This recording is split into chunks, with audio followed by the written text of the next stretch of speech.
அனைவருக்கும் வணக்கம். இதுவரைக்கும் நடந்த சம்பவத்தை பற்றியோ இல்லை அதை நான் பற்றின விளக்கங்கள் பற்றியோ எதை பற்றியுமே நான் இங்கே பேச வரல. பிகாஸ் உங்கள் எல்லாருக்கும் ரொம்ப டீட்டெயில்டாக நல்லா என்ன விஷயம் என்ன நடந்துன்றது எல்லாருக்குமே நல்லா தெரிஞ்சிருக்கும்.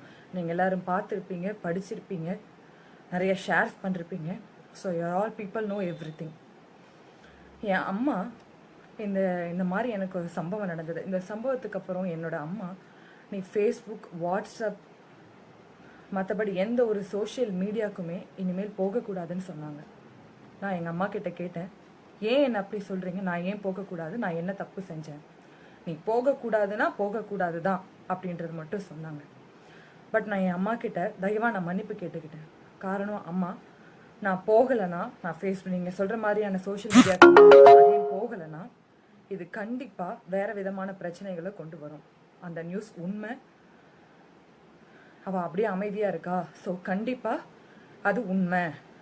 இதுக்கு நீங்கள் நிறைய பேர் என்ன கேட்டாங்க, இதுக்கு நீங்கள் மறுப்பு தெரிவிக்கலையா, சம்மந்தப்பட்டவங்க மேலே கேஸ் போடலையா, ஸோ லாட் ஆஃப் அஃப்கோர்ஸ் இது ஒரு சாதாரண பொண்ணுக்கு நடந்திருந்தா மேபி இது நியூஸ்லேயும் வந்திருக்காது. நான் ஒரு நடிகையாக இருக்கிறதுனால இது வந்திருக்கு. ஸோ ஒரு சாதாரண பொண்ணுக்கு நடந்தாலே அவங்க ஃப்ரெண்ட்ஸ் சர்க்கிள் எல்லாமே கேட்பாங்க. நான் ஒரு பெண், அதையும் தாண்டி நான் ஒரு நடிகைன்றதுனால எனக்கு ஏகப்பட்ட கால்ஸ், ஏகப்பட்ட ஃபோன்ஸ், ஏகப்பட்ட மெசேஜஸ் வந்தது. எல்லாருமே என்னை இதோட நிறுத்திடுங்க, அதே மாதிரி எல்லாரும் இது அடுத்த ஸ்டெப் பண்ணுங்க கேட்குறோம் அப்படிலாம் கேட்டாங்க. பட் நான் இத்தனை நாள் அமைதியாக இருந்ததுக்கு காரணமும் நான் சொல்கிறேன். அண்ட் மோரோவர், இத்தனை நாள் அமைதியாக இருந்தது காரணம் இப்போவே சொல்கிறேன், என் ஃபேமிலினா என் அம்மா மட்டும்தான் என்னை கண்ட்ரோல் பண்ணி வச்சுருந்தாங்க, வேண்டாம். பட் என்னால் அமைதியாக உட்கார முடியலை, என்னால் தாங்கிக்க முடியலை. நான் கண்ட்ரோல் பண்ணி பார்த்தேன், என்னால் அது முடியலை. ஸோ அதனால் ஐ கேம் நவ் லைவ். நான் என்ன சொல்ல வரேன்னா, ஒரு மானம் உள்ள எந்த பொண்ணாக இருந்தாலும் அந்த நியூஸ் அன்னைக்கு டெலிகாஸ்ட் ஆன அன்னைக்கு அந்த நைட்டே சூசைட் பண்ணி செத்துருப்பா. நான் ஒரு நடிகை, எல்லாத்தையும் விடுங்க, ஒரு மானம் உள்ள எந்த பெண்ணாக இருந்தாலும், ஒரு என்னோட வயது உள்ள ஒரு பெண்ணாக இருந்ததுன்னா இந்த மாதிரி ஒரு சம்பவம் நடந்தது, அன்னைக்கு நைட் சூசைட் பண்ணி செத்துருப்பான். பட் நீ ஏன் இன்னும் சாகலைன்னு கேட்குறீங்களா? சொல்ல வராது. நான் ஏன் இன்னும் சாகலைன்னா, 63 வயசில் அம்மான்ற ஒரு குழந்தை எனக்காக இருக்காங்க, அவங்கள நான் தான் பார்த்துக்க வேண்டிய கட்டாயத்தில் இருக்கேன். இவங்க போடுற நியூஸுக்காக நான் செத்துட்டேன்னா அவங்கள பார்த்துக்கிறதுக்கு யாருமே இருக்க மாட்டாங்க. அதனால தான் நான் சாகலை. அதுவும் இல்லாமல் தற்கொலைக்கு எப்போவுமே எதிரானவன் நான். சமீபத்தில் 4th or 5th ஸ்டாண்டர்ட் படிக்கிற பொண்ணு ஸ்கூலில் மிஸ்ஸு திட்டாங்க, அந்த ஆத்திரம் தாங்க முடியாமல் வீட்டுக்கு சூசைட் பண்ணி இறந்துடுச்சு. 4th or 5th. நான் அப்போ யோசித்தேன், அந்த பொண்ணுக்கு என்ன அப்படி ஒரு கஷ்டம் இருந்திருக்கும்? ஒரு 4th or 5th ஸ்டாண்டர்ட் படிக்கிற பொண்ணு ஒரு மிஸ் திட்டுறது விஷயத்த தாங்கிக்க முடியல. அந்த பொண்ணுக்கு சாவுனா என்னன்னு தெரியும். ஸோ அதெல்லாம் நான் அப்போவே திங்க் பண்ணி பார்த்தேன். அதில் நம்ம யாரும் பாதிக்கப்படலை, பட் நான் அதில் திங்க் பண்ணி பார்த்தேன். ஸோ தற்கொலைக்கு எப்போவுமே எதிரானவன் நான். அதனால தான் நான் இன்னைக்கு தற்கொலை பண்ணிக்கிறேன். நான் இதை எதையுமே நான் நியாயப்படுத்த விரும்பலை. அந்த வீடியோவில் பார்த்தது நான் தான், அந்த வீடியோவில் சண்டை போட்டது நான் தான், அந்த வீடியோவில் இருந்தவளும் நான் தான், அந்த வீடியோவில் வந்தது என் வாய்ஸ் தான். ஆனால் நீங்கள் சித்தரித்து போட்டிருக்கீங்க பாரு நியூஸு, நீங்கள் சித்தரித்து போட்டிருக்கீங்க பாரு ஒரு கதை. அந்த கதை உண்மை சம்பவமான்னு பார்த்த எல்லாருக்கும், உங்கள் எல்லாருக்கும் நியாயமாக படுதா? இல்லைன்னா அது உங்களுக்கெல்லாம் அங்கீகரிக்கிற மாதிரியான விஷயமா இருக்குதா? அதை தான் நான் கேட்க வரேன் இந்த இடத்துல.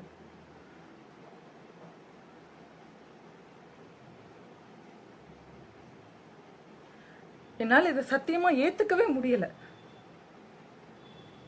ஏத்துக்கிற மாதிரியா இருந்தா, இல்ல நான் தப்பு பண்ணிட்டவளா இருந்தா கூனி குறுகி போயிடுவேன். நான் ஒரே விஷயம் மட்டும் முன்னுக்கு வைக்கிறேன். 2 நாள் நாங்க தங்கி இருந்ததுக்கான ஆதாரத்தை காட்டுனீங்கன்னா, இதே லைவ்லயோ இல்ல நான் வேற எங்கேயோ நானே தற்கொலை பண்ணி நான் செத்துப்பேன். நான் 2 நாள் தங்குனக்கான ஆதாரத்தை மட்டும் காட்டுனீங்கன்னா, நான் சத்தியமா சொல்றேன், அடுத்த நிமிஷம் இந்த உலகத்துல நான் வாழ மாட்டேன். என்னங்க ஒரு அநியாயமா இருக்குது. எல்லாரும் சொல்றாங்க இந்த சம்பவத்தோட விட்டு, நானும் விட்டுட்டேன். பட் நான் விட்டாலும் எனக்கு வர கால்ஸ், என்னை சுத்தி இருக்கவங்களும் எனக்கு என்ன சொல்றதுன்னே தெரியல. என்னோட ஃபியான்சி அப்ராட்ல சவுதியில இருக்காங்க. அவங்க என்ன நம்புறதுனால ஆச்சு. பட் அவங்க வீட்டு சேர்ந்தவங்க நம்புவாங்களா? போடுற நியூஸ்னால? நியூஸ் போடுற உங்களுக்கு ஒரு நாள் நியூஸ், அடுத்த நாள் உங்களுக்கு அது வேஸ்ட் பேப்பர். பட் உங்களோட நியூஸ்னால என்னோட லைஃப் வந்து பிளாங்க் பேப்பர் ஆயிடுச்சு. இனி நான் எங்க போய் வாய்ப்புக்கு நிற்பேன்? இனி நான் யார் முகத்தில் முழிப்பேன்? நான் என்ன ஆவேன்? என்னோட லைஃப் என்ன ஆகும்? என்னோட ஃபியூச்சர் என்ன ஆகும்? இதெல்லாம் யாராவது யோசிச்சிங்களா? ஒரே ஒரு சேனல் மட்டும் தான் போட்டிருக்காங்க, நான் அந்த சேனல் மட்டும் சொல்றேன். அதுக்கு அடுத்தது போட்ட எல்லாமே வெப்சைட்ஸ், ஃபேஸ்புக்கு, வாட்ஸ்அப்பு, எல்லா சோஷியல் மீடியாலையும் பரவி இருக்குன்றாங்க. சேனல்காரங்களை விடுங்க. சேனல்காரங்களுக்கு எங்களை மாதிரி அவங்க ஒரு தொழில் பார்க்கறாங்க, நாங்கள் ஒரு தொழில் பார்க்க மாதிரி அவங்க ஒரு தொழில் பார்க்குறாங்க. அதை விடுங்க. ஆனா இந்த ஃபேஸ்புக்லயும் வாட்ஸ்அப்லயும் எத்தனை அண்ணன்மாருங்கள் பகிர்ந்துருக்கீங்க, எத்தனை அண்ணன்மாருங்க, தங்கச்சி மாருங்க, எத்தனை லேடிஸ், எத்தனை ஜென்ஸ் அந்த வீடியோவை ஷேர் பண்ணீங்க. ஆனா அந்த வீடியோ ஷேர் பண்றதுக்கு முன்னாடி இதுல நடந்த உண்மை சம்பவத்தை தெரிஞ்சுட்டு நீங்க ஷேர் பண்ணிருக்கலாம்ல. இன்னைக்கு இப்போ நீங்க இதெல்லாம் ஷேர் பண்ணுங்களேன், இதை ஷேர் பண்ணுங்களேன். சேனல் ஒரு நாள் நிறுத்திட்டான், 2 நாள் போட்டுட்டான், நிறுத்திட்டான், அதெல்லாம் விடுங்க. பட் வாட்ஸ்அப்லயும் ஃபேஸ்புக்லயும் ஷேர் பண்றதுக்கு முன்னாடி நம்ம வீட்டுல ஒரு பொண்ணு இருக்காங்க, நம்ம வீட்டுல ஒரு தங்கச்சி இருக்காங்க, நம்ம வீட்டுல ஒரு அக்கா இருக்காங்க, நம்ம வீட்டுல மனைவி இருக்கா, நமக்கு பெண் குழந்தை இருக்கா, இதெல்லாம் யோசிச்சு பார்த்திருக்கீங்களா? ஒரு நிறுவனத்தோட பேரை கெடுக்கணும், ஒரு ஒரு ஒரு பர்சனல் வெஞ்சன்ஸ்னாலையும் ஒரு நிறுவனத்தோட பேரை கெடுக்கணும், இல்ல இது வாட் எவர் இட் இஸ் இருக்கட்டுங்க. அதுக்கப்புறம் சேனல் கூப்பிட்டு கேட்குறீங்க, நீங்க வேணா வந்து ஒரு கிளாரிஃபிகேஷன் கொடுங்களேன், நாங்க அதையும் சேர்த்து போட்டுடுறோம் அப்படின்றாங்க. இது எப்படின்னா தெய்வ திருமகன்ல சந்தானம் கூப்பிடுற மாதிரி இருக்கு.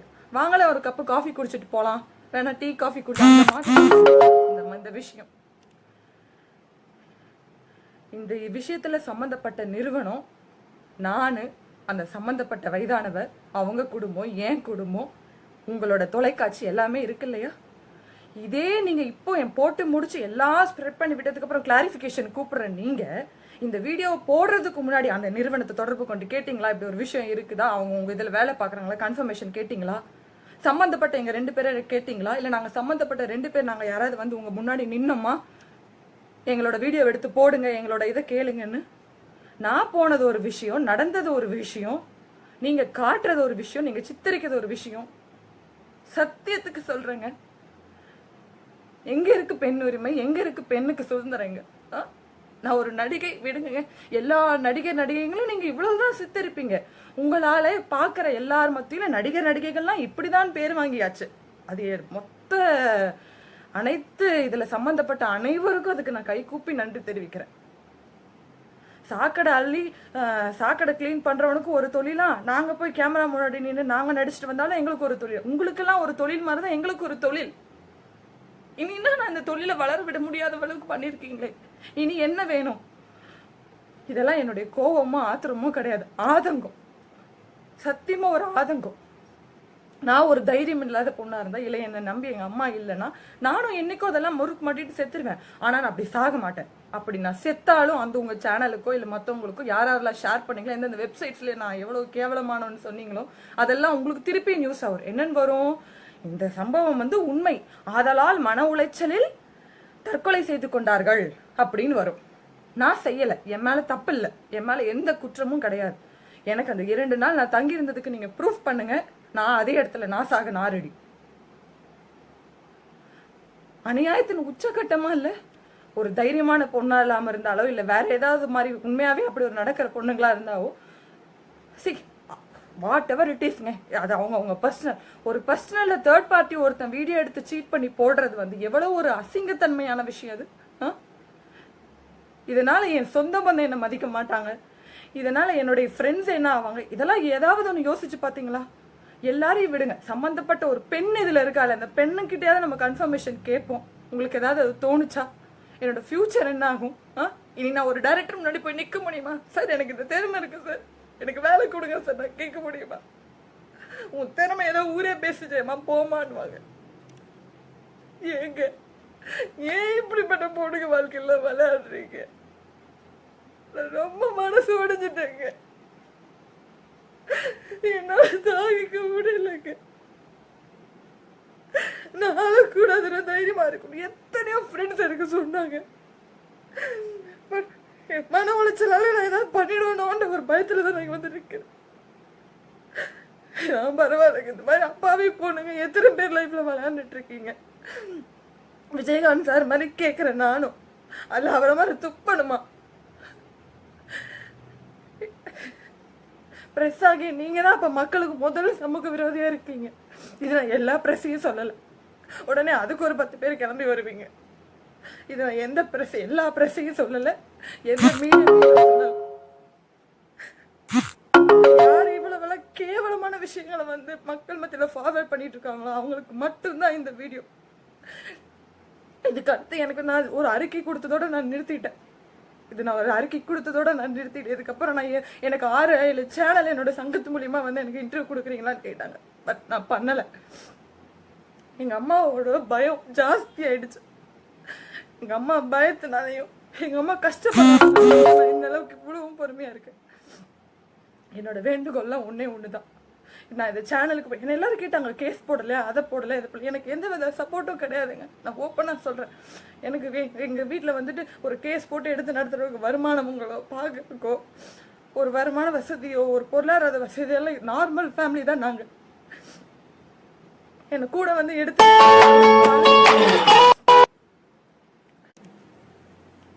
தயவு செய்து இந்த வீடியோ பார்த்துட்டு இருக்கோங்க யாரும் கொஞ்ச நேரத்துக்கு கால் பண்ணாதீங்க. நான் பேசி முடிச்சுக்கிறேன்.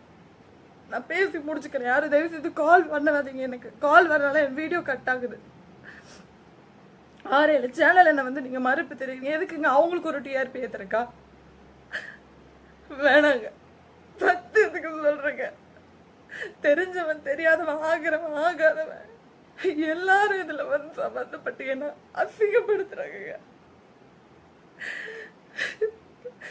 எனக்கு சினிமா தவிர வேற எதுவும் தெரியாதுங்க. சின்ன வயசுல எங்க அப்பா ஒரு ஆர்டிஸ்ட். படிக்கிற காலத்துல இருந்து ஸ்டேஜ் டிராமாஸ், நாடகங்கள், ஏதோ ஒரு படங்கள் இடையில பிரேக் ஆகி எனக்கு ஒரு லைஃப்னு வந்தது. ரெடான் நிறுவனத்துல எனக்கான ஒரு கேரக்டர் நான் பார்த்துட்டு இருந்தேன். என் கோவம், என் முன் கோவம் நான் போயிருந்தது தப்பு. பட் நாங்க என்னுடைய பர்சனல் காசு, என்னுடைய பர்சனல் விவகாரம். நான் ஒருத்தர் கடன் கொடுப்பேன், கடன் வாங்குவேன். சரிங்க, பிரஸ் சுதந்திரம் தாங்க. நீங்க எல்லாம் பப்ளிக்ல கார் பார்க்கிங் நடந்த விஷயத்த வீடியோ எடுக்க உங்களுக்கு சுதந்திரம் இருக்கு, நான் இல்லைன்னு சொல்லல. ஆனா வீடியோ போட்டதுக்கு அப்புறமேட்டு வந்து கிளாரிபிகேஷன் கொடுங்க கேட்டீங்களே, அதே அப்ப உங்களுக்கு கேட்கணுன்ற இது இருக்கும்போது ஏன் அந்த நிறுவனத்தை தொடர்பு கொண்டு நீங்க கேட்கல? அந்த நிறுவனத்தோட பேர் போடுறதுக்கு முன்னாடி கன்ஃபர்மேஷன் கேட்டீங்களா? அந்த நிறுவனத்துலதான் பண்றாங்களா, பணிபுரிறாங்களா, இப்படி ஒரு விஷயம் நடந்து போடலாமா? அந்த நிறுவனத்தை கான்டாக்ட் பண்ணீங்களா? இல்ல அந்த சம்பந்தப்பட்ட 2 பேரை கான்டாக்ட் பண்ணீங்களா? வேண்டாங்க. இனி எந்த ஒரு பொண்ணுக்கும் இந்த மாதிரி விஷயம் நடக்கக்கூடாது. என்னோட லைஃப் முடிஞ்சதுதான். ஆனா நான் தைரியமா ஃபேஸ் பண்ணுவேன். கேமரா முன்னாடி நின்று நடிச்சுதான் நான் சாப்பாடு போடணும் எங்க அம்மாக்கு இல்ல. எனக்கு வாய்ப்புகள் வந்தா நான் பண்ணுவேன். இல்லையா நான் படிச்ச படிப்புக்கு வேலை பார்ப்பேன், இல்ல வீட்டு வேலை பார்த்து நான் எங்க அம்மாவை காப்பாத்துவேன். ஆனா நான் சாக மாட்டேன். நான் செத்தேன்னா அதுவும் உங்களுக்கு ஒரு டிஆர்பி நியூஸா வரும். தயவு செய்து உங்க எல்லாரையுமே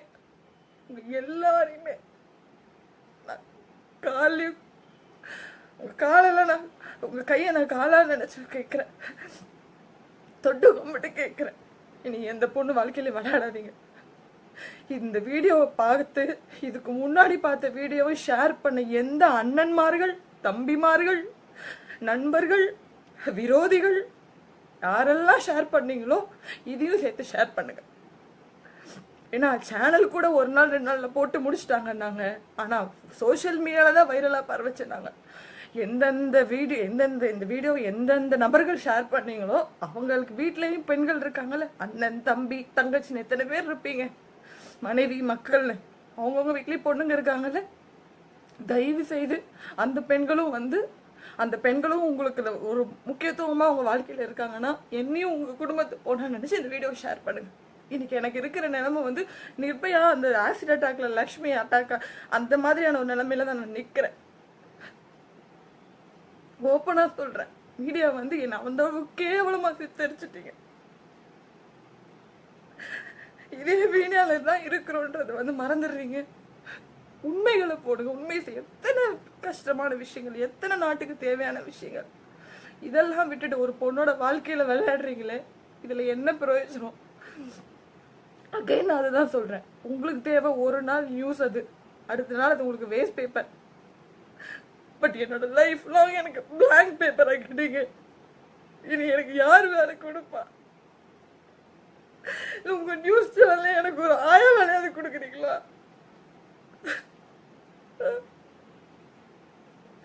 யாருமே பாக்குறவங்களுக்கெல்லாம் உண்மை சம்பவம் நடந்தது தெரியாதுங்க. யாருக்கும் தெரியும். நீங்க என்ன காட்டுறீங்களோ அதாங்க ப்ரொஜெக்ட் ஆகும். நீங்க என்ன காட்டுறீங்களோ அதுதான் ப்ரொஜெக்ட் ஆகும். நீங்க 1000 விளக்கம் கொடுக்கலாம், 1000 விஷயம் பேசலாம். ஆனா நீங்க காட்டுறதுக்கும் பின்னாடி வாய்ஸ் ஓவர் போட்டு அதுக்கும் ஒரு கதை கொடுக்குறீங்களே. நீங்க அந்த 2 நாள் அந்த மனிதர் ஆபீஸ்க்கு போயிருக்க மாட்டாரா? ஆபீஸ்ல அந்த ஃபுட்டேஜ் இருக்காதா CCTVல?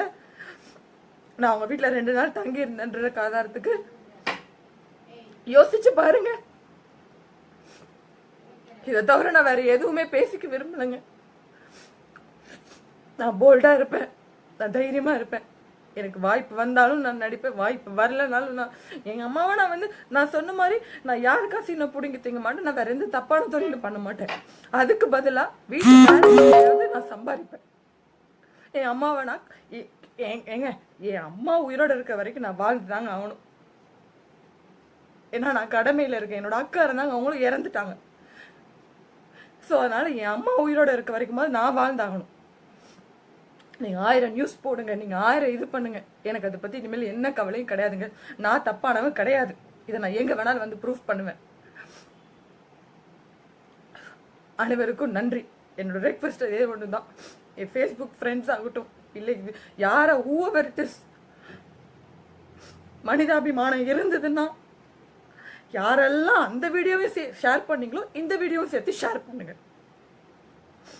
அனைவருக்கும் நன்றி.